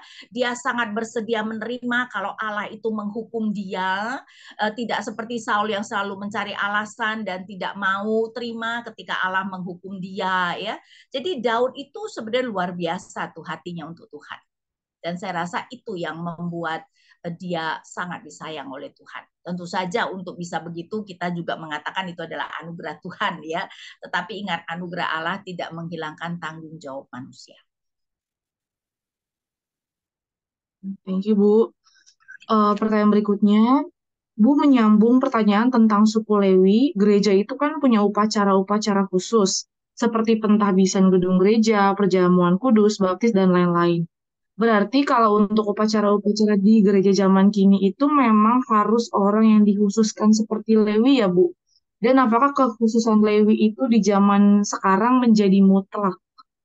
Nah, kan DPB sekarang mengatakan gereja itu dipimpin oleh penatua, ya. Jadi lebih ke arah gereja itu dipimpin oleh sekelompok orang, dan penatua itu dibagi menjadi dua, hamba Tuhan yang mengajar dan hamba Tuhan yang memerintah. Hamba Tuhan yang mengajar yang kita sebut itu adalah hamba-hamba Tuhan, hamba Tuhan yang memerintah yang kita sebut penatua yang adalah majelis. Jadi sekarang sudah tidak Lewi, ya. Jadi bukan imam dan Lewi lagi, tetapi penatua. Dan kita tentu saja mengikuti yang PB dong, bahwa gereja diperintah oleh para penatua. Ya, jadi itu yang kemudian ada di gereja sekarang. Jadi ya jelas tidak ada Lewi ya, karena kan memang Lewi itu adalah salah satu suku Israel kan, dan tidak bisa langsung diaplikasikan begitu saja kepada gereja. Oke, thank you Bu Ina. Ada satu pertanyaan terakhir sejauh ini. Kalau ada bangka teman-teman yang masih kepikiran pertanyaan dan mau sampaikan sekarang gitu ya, boleh ketik di chat atau nanti raise hand ya. Pertanyaannya, ada pemahaman bahwa Maria mewakili tabut Tuhan, di mana di dalam tabut ada firman Tuhan, sebagaimana Maria juga mengandung firman Tuhan. Bagaimana dengan pemahaman tersebut? Enggak dong, kok Maria mewakili tabut Tuhan, kok aneh banget. Ya, saya nggak pernah dengar tuh seperti itu. Nggak bisa dong kok Maria mewakili tabut Tuhan. Tabut itu adalah pijakan kaki dan menggambarkan Allah itu bertatah di atas kerubin ya. Jadi tentu saja tidak ada kaitannya dengan Maria. Oke, thank you Bu. Ada Deborah raise hand lagi, silakan. Oh ya, baik. Apakah suara saya terdengar? Iya, terdengar. Oh ya, maaf Bu, ini saya izin bertanya lagi.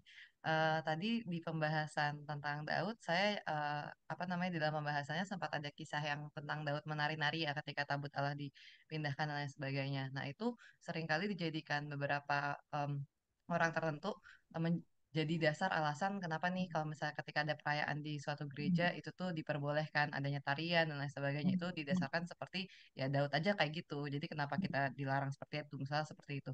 Nah, itu kira-kira tanggapan dari Bu Ina seperti apa ya, Bu? Nah, sebenarnya kalau perayaan tidak masalah. Yang tidak boleh itu tarian dalam ibadah. Dan mengambil Daud memindahkan tabut itu beda karena itu bukan ibadah. Mereka itu merayakan pemindahan tabut. Sehingga kalau memakai itu mengatakan kalau ada perayaan, misalnya perayaan Natal ya, saya membedakan perayaan Natal dengan ibadah Natal misalnya. Di dalam perayaan ada drama, ada tari-tarian, go ahead gitu loh. Tapi di dalam ibadah tidak. Ya, ibadah itu harusnya sesuai dengan apa yang Tuhan sudah tetapkan, apa yang harus kita lakukan. Ibadah kan seharusnya khusyuk. Jadi mengambil konsep ibadah dari pemindahan tabut menurut saya itu bukan apple to apple ya. Ini kan perayaan pemindahan tabut, bukan sedang bicara tentang ibadah. Karena itu mengambil konsep ibadah dari perayaan itu ya itu tidak pas gitu. Oke, baik. Terima kasih, Bu Ina. Oke. Bu, ada pertanyaan. Kalau tadi barusan jawaban Bu Ina menyebutkan beberapa contoh metode yang sering dipakai di ibadah gitu ya, drama, maksudnya ibadah zaman masa kini gitu kan, drama, tari-tari. Beberapa orang mungkin mikirnya, misalnya drama ini dalam ibadah, ya kami membuat skenario-nya berdasarkan tema ayat untuk ibadah ini. Misalnya di bagian alur pengakuan dosa gitu, dibuatlah drama yang memang disetting supaya menolong jemaat menyadari, merefleksikan dosa, dan seterusnya. Kalau kayak gitu menurut Rina gimana? Nah, memang di dalam boleh dikatakan di dalam kekristenan ada dua jenis pemikiran ya. Calvinis melihat imamat 10 yang gara-gara Nadab dan Abihu yaitu anak-anak Harun mempersembahkan api asing di hadapan Tuhan, Tuhan langsung mematikan mereka. Karena itu Calvin kemudian mengatakan di dalam ibadah kita hanya boleh melakukan apa yang secara khusus Allah perintahkan. Jadi kalau Allah tidak secara khusus memerintahkan boleh dilakukan, kita tidak boleh dilakukan. Nah, karena itu Calvinis, Reform itu lebih memegang seperti itu karena itu liturgi kita itu cuma itu saja, tidak boleh menambahkan apa yang Allah tidak perintahkan. Tetapi yang lain mengatakan apa yang tidak dilarang Allah boleh dilakukan. Karena itu kenapa ada yang berpikiran seperti itu. Nah, saya lebih setuju dengan apa yang Calvin katakan ya, bahwa kalau Allah tidak memerintahkan secara khusus untuk boleh dilakukan, kita tidak boleh melakukan. Karena sekali lagi, Nadab dan Abihu dikatakan mempersembahkan api asing yang tidak diperintahkan Tuhan. Dan untuk itu Tuhan menyambar mereka dan mematikan mereka. Ya. Oke, thank you Bu Ina. Ada 3 pertanyaan masuk sejauh ini. Kita lanjut aja, Bu, ke Ya, pertanyaannya. ya, Oke. Oh, mau dilanjutkan dulu pertanyaan? Oke. Jadi 3 ini aja sudah tuh saya lanjutkan dulu ini ya. Oke, go ahead 3-nya. Oke, Bu. Ada 3. Yang pertama, Bu, dalam Kejadian 4, Kain menikah. Istrinya siapa ya, Bu? Karena Kain anak dari Adam, manusia pertama. Tentu saja anak Adam Hawa dan lainnya. Maksudnya anak Adam Hawa bukan cuma Kain Habel dan Set ya. Kalau saya bacakan Kejadian 5, karena kan Alkitab memang banyak tidak menceritakan semua. Kejadian 5 ayat 4, umur Adam masih 800 tahun setelah ia mendapat Set, ia juga mempunyai anak-anak laki dan perempuan. Jadi Adam dan Hawa itu punya banyak anak, termasuk anak-anak perempuan, sehingga istri Kain ataupun istri anak-anak yang lain ya tentu saja adalah saudari-saudari mereka semua ya. Dan incest itu masih boleh sampai nanti Imamat 18 diberikan. Jadi waktu itu ya tidak dianggap sebagai incest ya. Maksudnya itu merupakan sesuatu yang boleh ya, apa boleh buat dong, semua manusia kan keturunan Adam dan Hawa. Oke, thank you, Bu. Pertanyaan berikutnya, Bu, kalau memang tabut itu penting sekali, kenapa Tuhan menghilangkannya dari bumi? Karena tabut itu kan menunjukkan Allah bertata. Sejak kerajaan Yehuda dihancurkan, berarti tidak ada lagi kerajaan Allah di bumi.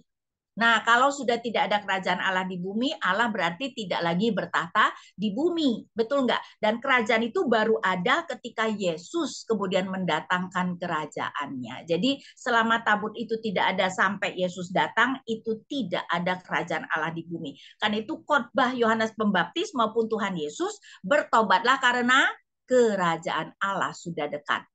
Ya, kerajaan Allah yang sudah tidak ada di bumi 600-an tahun itu akhirnya akan datang.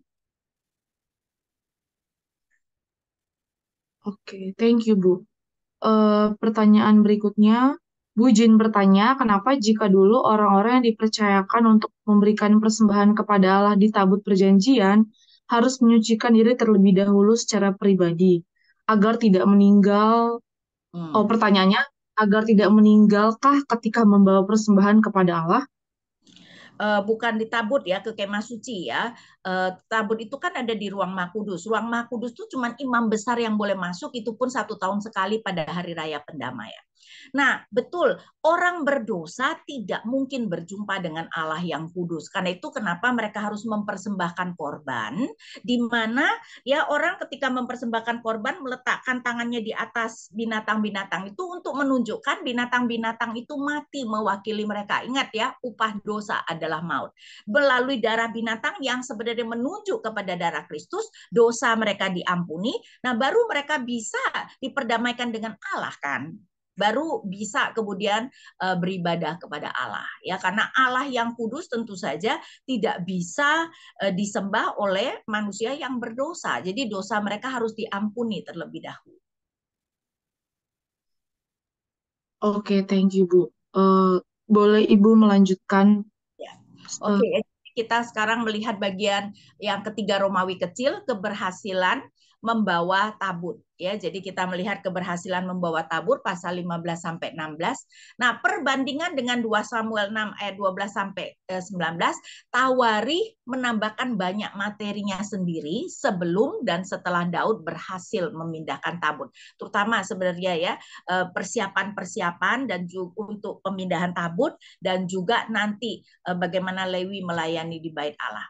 Jadi Daud membuat rencana baru. Kita lihat 15 ayat 1 dan 2. Daud membangun gedung-gedung bagi dirinya di kota Daud, lalu ia menyiapkan tempat bagi tabut Allah dan memasang kemah untuk itu. Pada waktu itu Daud berkata, janganlah ada orang yang mengangkat tabut Allah selain orang Lewi, sebab merekalah yang dipilih Tuhan untuk mengangkat tabut Tuhan dan untuk melayani Dia sampai selama-lamanya.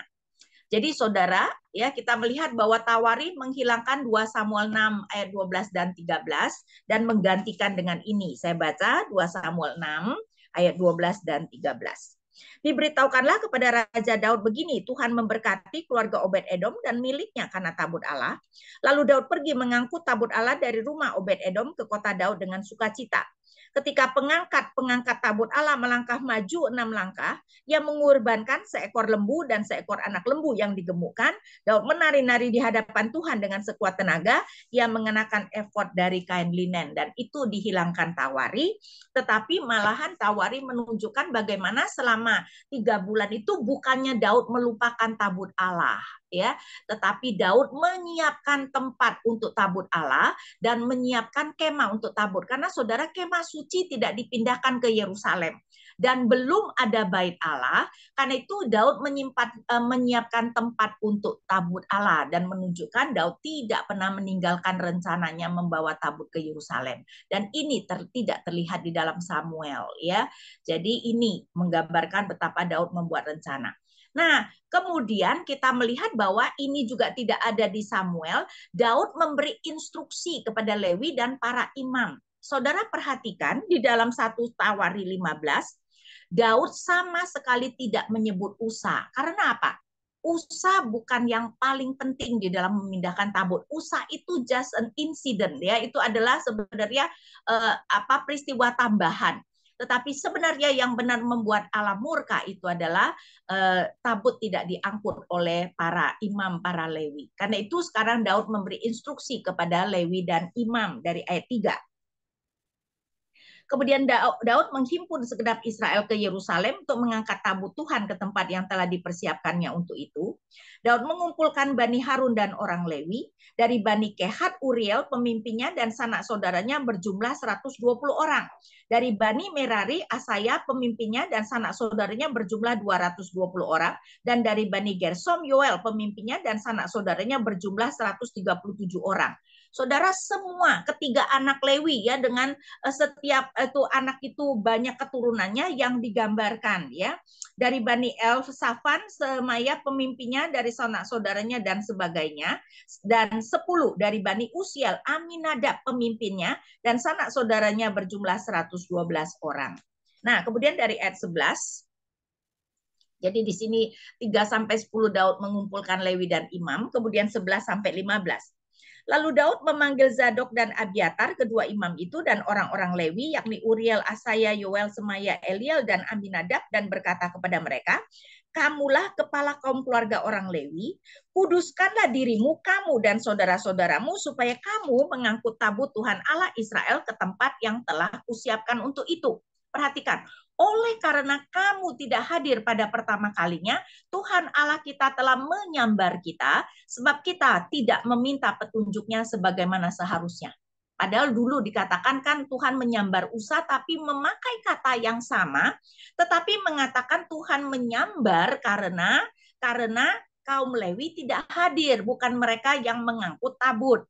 14, lalu para imam dan orang Lewi menguduskan dirinya untuk mengangkut tabut Tuhan Allah Israel.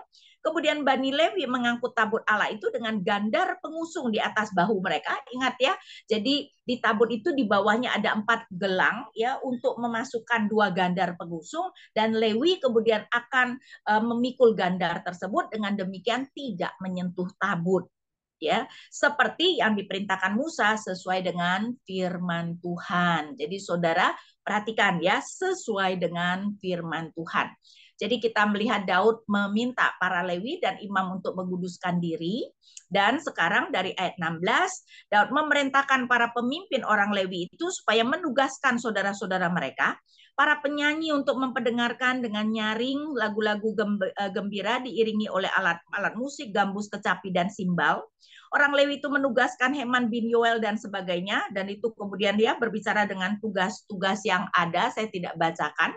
Jadi di sini ayat 16 sampai 24, Daud memerintahkan pemimpin orang Lewi untuk mengiringi pemindahan tabut, ya, dan ini merupakan sesuatu yang tidak dikatakan di dalam Samuel, ya, betapa Daud itu sudah ternyata mempersiapkan, ya, Lewi-Lewi itu untuk mengiringi supaya pemindahan tabut itu bisa dilakukan. Nah, baru di ayat 25, nah sampai 14:6 ayat 3, nah itu yang ada dengan Samuel, Daud memindahkan tabut. Saya bacakan ayat 25. Lalu Daud dan para tua-tua Israel serta para kepala pasukan 1000 pergi untuk mengangkat tabut perjanjian Tuhan dari rumah Obed Edom dengan sukacita.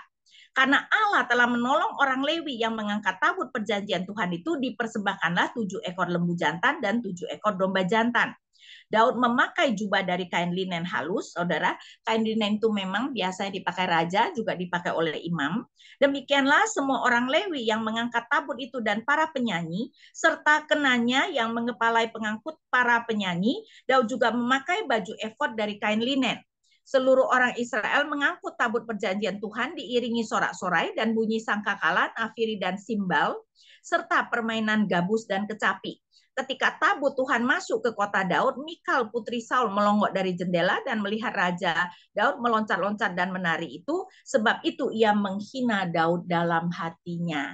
Ya, jadi pemindahan Daud terjadi, saudara. Nah, mengenai Mikal, ya, di Samuel lebih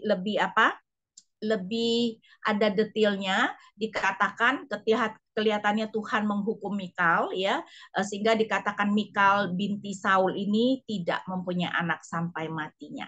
Mungkin apa yang terjadi adalah mau menggambarkan, karena Mikal berkali-kali dikatakan itu adalah putri Saul, di sini juga ya, Mikal putri Saul melonggok dari jendela dan mau menunjukkan betapa Tuhan menghukum, atau Mikal ini seperti Saul ayahnya, ya, tidak menghormati Tuhan, ya, tidak seperti Daud yang begitu menghormati Tuhan. 16 ayat 1 sampai 3, tabut Allah itu dibawa masuk lalu diletakkan di tengah-tengah kemah yang dipasang Daud untuk itu, dan bukan kemah suci, saudara, ya. Kemudian mereka mempersembahkan kurban bakaran dan kurban keselamatan di hadapan Allah. Setelah selesai mempersembahkan kurban bakaran dan kurban keselamatan, Daud memberkati bangsa itu dalam nama Tuhan. Lalu kepada setiap orang Israel, baik laki-laki maupun perempuan, kepada masing-masing membagikannya 1 roti bundar, sekerat daging, dan sepotong kue kismis. Menunjukkan betapa, ya, mereka itu kemudian melakukannya dengan begitu bersukacita, ya. Pemindahan tabut itu akhirnya berhasil. Coba kita. Oke, kemudian saya teruskan bagian terakhir. Saudara, bagian terakhir, Daud memberi instruksi pada Lewi dan imam. Nah, kita tidak akan membahasnya, tetapi ini memang secara khusus kemudian Daud memberi lagi instruksi. Ya, saya bacakan beberapa ayat deh, ya. 16 dari ayat 4, juga diangkatnya dari orang Lewi itu beberapa orang sebagai pelayan di hadapan tabut Tuhan untuk menyerukan nama Tuhan Allah Israel dan menyanyikan syukur serta puji-pujian baginya. Pemimpinnya ialah Asaf, dan orang kedua ialah Zakaria, lalu Yeil, Semi Marot, Yehiel, Matitia, Eliab, Benaya, Obed-Edom, dan Yeel yang memainkan gambus dan kecapi, Asaf yang memainkan simbal. Ya, coba lihat ada Obed-Edom tuh. Ya, kelihatannya kan memang orang, walaupun dia adalah orang Gad, tetapi sudah menjadi bagian dari umat Tuhan. Benaya dan Yahasiel, kedua imam yang meniup nafiri secara tetap di hadapan tabut perjanjian Allah. Nah, ayat 7, pada hari itu juga untuk pertama kalinya Daud menyuruh Asaf dan saudara-saudaranya menyanyikan syukur bagi Tuhan.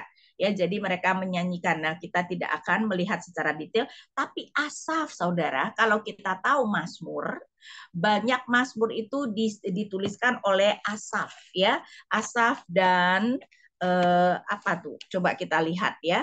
Kalau kita melihat Mazmur jilid kedua itu mulai dari Mazmur 42, maka banyak itu ditulis oleh Bani Korah dan juga Asaf, saudara, ya. Jadi memang Korah dan Asaf seharusnya itu adalah bagian dari Lewi. Jadi memang, dan tentu saja maksudnya keturunan mereka, ya. Karena itu misalnya Mazmur 50 disebut Mazmur Asaf, ya. Jadi memang orang-orang Lewi kemudian menjadi bagian bagaimana mereka itu melayani di Bait Allah. Oke, sampai di sini saya berikan lagi kesempatan untuk boleh bertanya. Oke, tadi ada satu pertanyaan yang sudah masuk, Bu. Ini, Bu, tapi kalau masih terkait tentang tanda kutip ibadah yang pemakai metode gitu ya. Bu, tapi kalau dalam perayaan setelah ibadah ada tarian, apakah dalam konsep Calvin boleh juga di altar gereja atau harus di bawah altar gereja? perayaan sih tidak menjadi masalah. Saya nggak ngerti deh kalau Calvin boleh nggak sebenarnya kan di gereja mah tidak ada mesbah ya, yang ada Hmm, tempat khotbah begitu kan itu juga bukan mesbah seperti yang ada di dalam Alkitab ya. Lagi pula saudara ya, nah ini juga kesalahan orang Kristen suka mengatakan gereja itu rumah Allah. Gereja itu Alkitab sebut rumah ibadah. Rumah Allah itu bait Allah.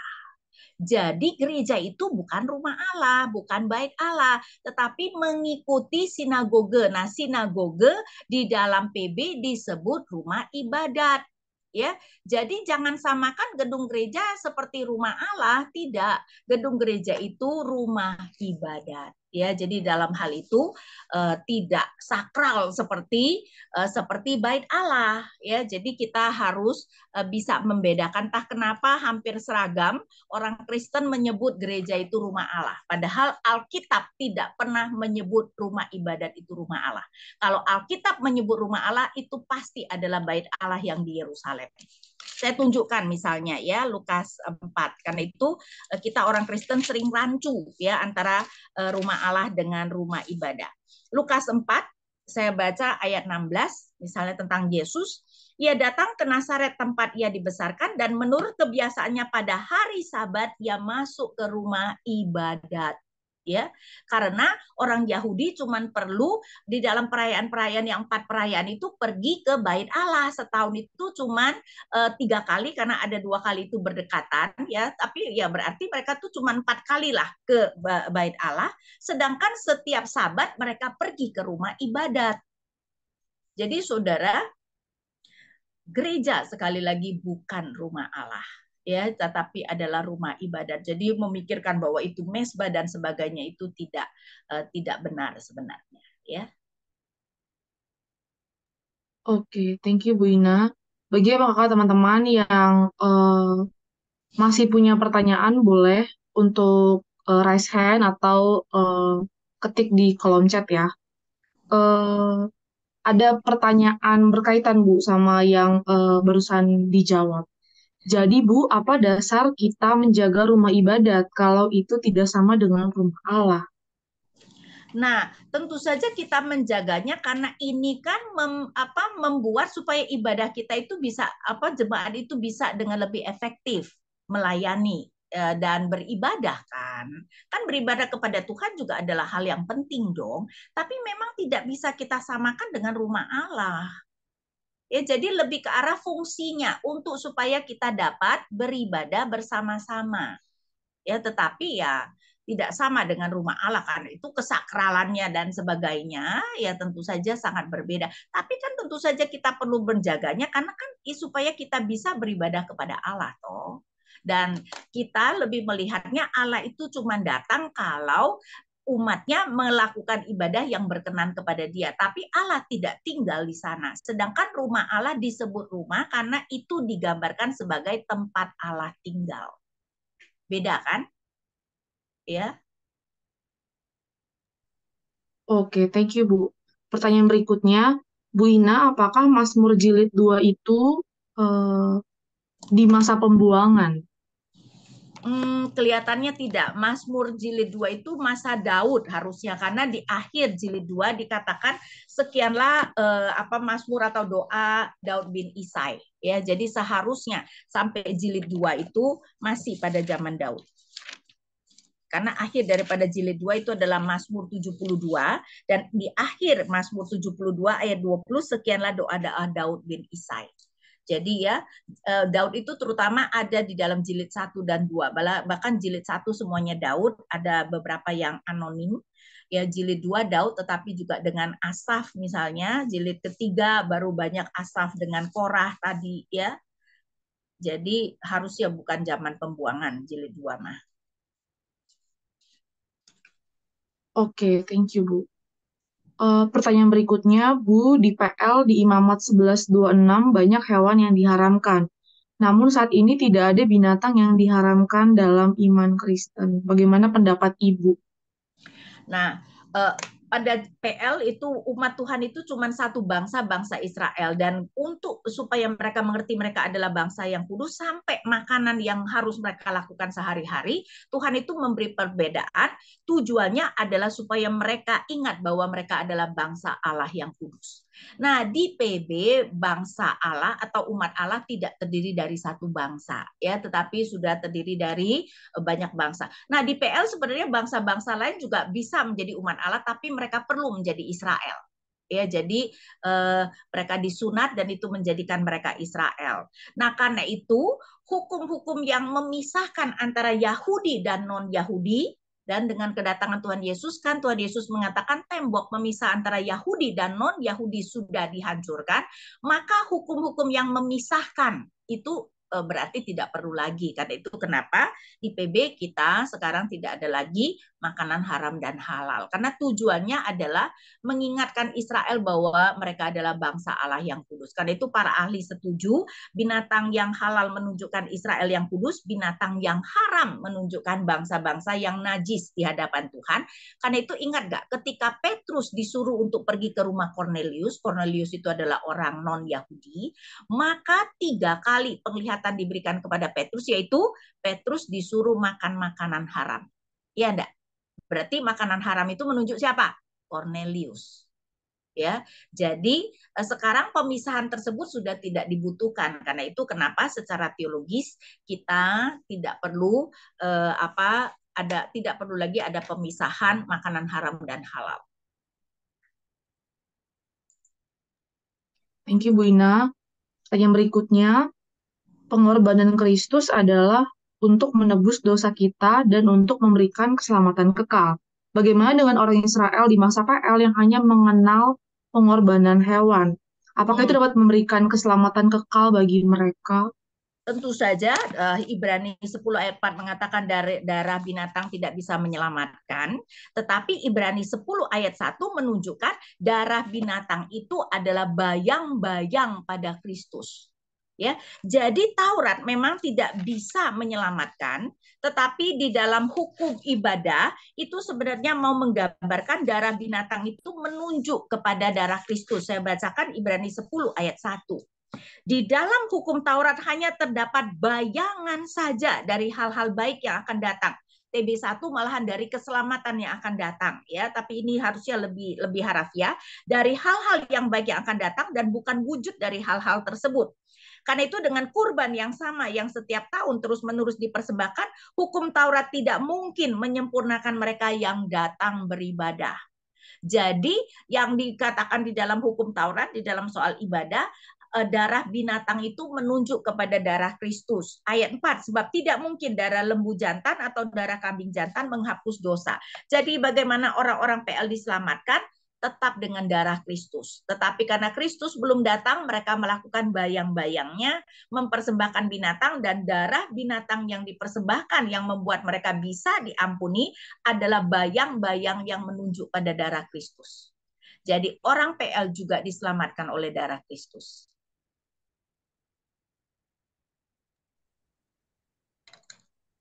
Oke, Bu.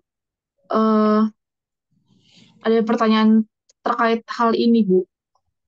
Kalau orang pada masa PL diselamatkan tetap juga dengan darah Kristus, tapi mereka tidak mengenal Kristus secara pribadi gitu ya. Apakah artinya orang pada masa PL itu percaya kepada pribadi Allah gitu, tapi nggak kenal Kristusnya gitu?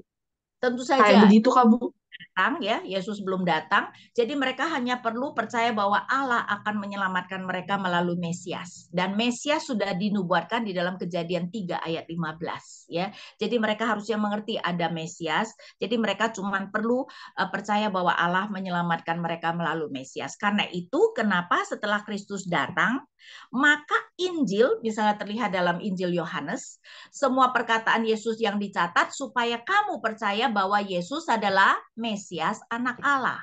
Setelah Yesus datang, tidak cukup mereka hanya percaya Allah menyelamatkan melalui Mesias. Harus ada tambahan, Yesus adalah Mesias tersebut. Karena itu adalah sangat penting bahwa di dalam PB mereka harus percaya Yesus adalah Mesias yang dimaksudkan di dalam PL. Berarti karena pada masa itu belum diperkenalkan Kristus secara pribadi, maka cukup percaya Mesiasnya ya Bu ya.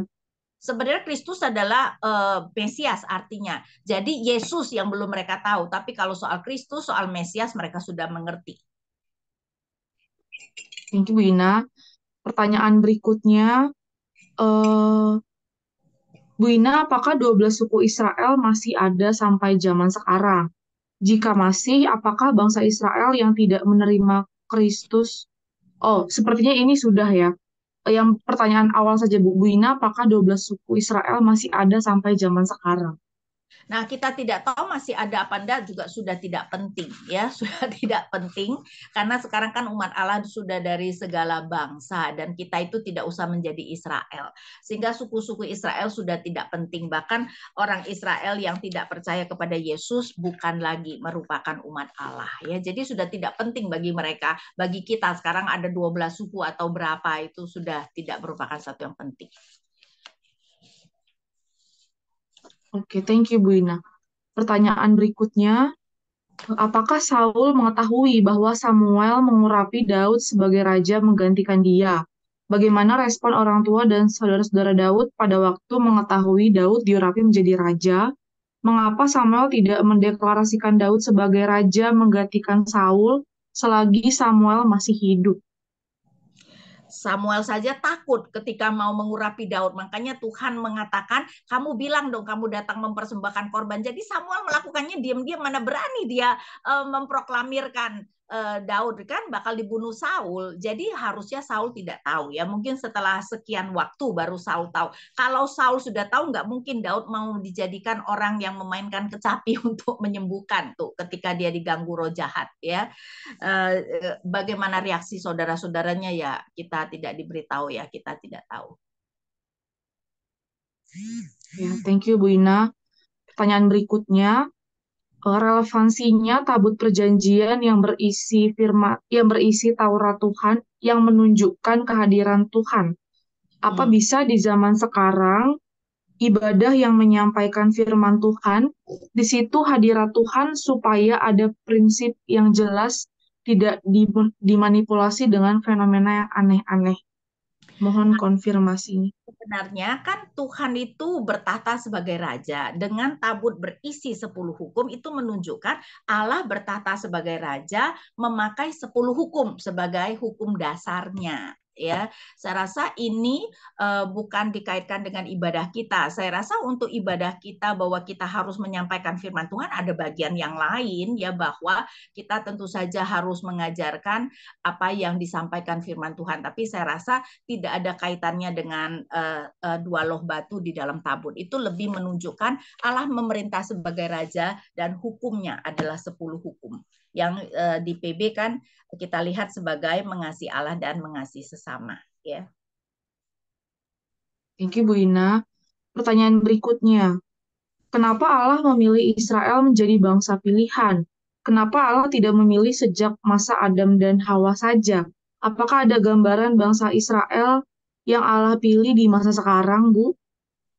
Kenapa Allah memilih Israel? Kan Allah selalu memilih karena dia mau memilih ya, aku akan berbelas kasihan kepada siapa aku akan berbelas kasihan ya. Kenapa tidak dari awal kita tidak tahu, tetapi kelihatannya kisah terakhir mengenai manusia bersatu, manusia purba itu adalah Menara Babel.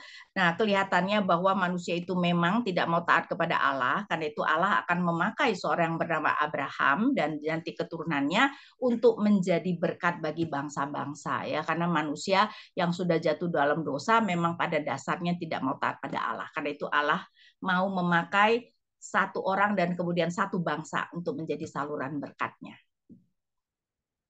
Oke.